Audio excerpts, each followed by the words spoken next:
Was it the voice? Was it the fire burning? Karom pini nilin ng paklang poni na ke bamboo bridge mate ke phodon don la ke phopendes si ke don iglo la so adon ke dota la ke chinthong ang mandulong sidolo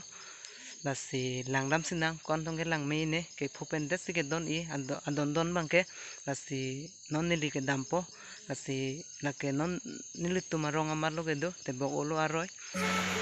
ubang rong lo nili tumarong lo rong mandu rong lo la ke chinthong rong mandu rong lo la pen la bang ke phodon don lo yo non nili nang paklang I phodon don bang ke la he lo ula bang ke lang roy lo aroy lo la bang chiria rong lo yo ke phopendel lo don maritum nang litum lang tha lang me pik lang me stem ding pik la pen apu parai bang ke rong lo pik la apu parai ta lang ikso murap tapu pen sidam dam iglo la ke tuar pilo pudam ete si adon don lang ik thanang litum ta lang me pik lang me sen dilik ke lang pening samjer lo la ke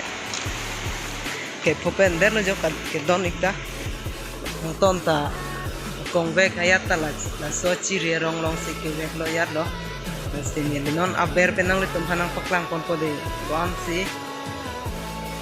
ke lang mema non ni aber sun lo don na litum kan si lang mema de ni nang paklang kon pode ho sinang litum ta nang lang dum kon tha nang litum yo pura ke roy lo pula lo don lo nang thanang litum ta pandong elang mene di lo yo don mar litum lang me pik ke foder lo anun jok kompig yo nang thanang litum ta lo chiri rong lo ke pik chiri rong para hera kup der lo so chiri ke roy lo yo ber ke bit pik yo non ke barla por mate di la si ar vejang o la si langchi hulu ason lo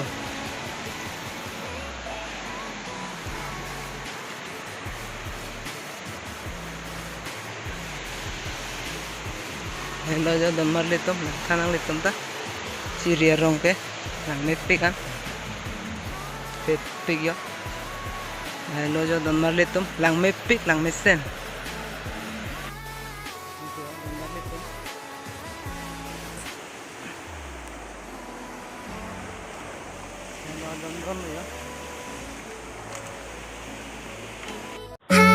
Was it the voice? Was it the fire burning in me?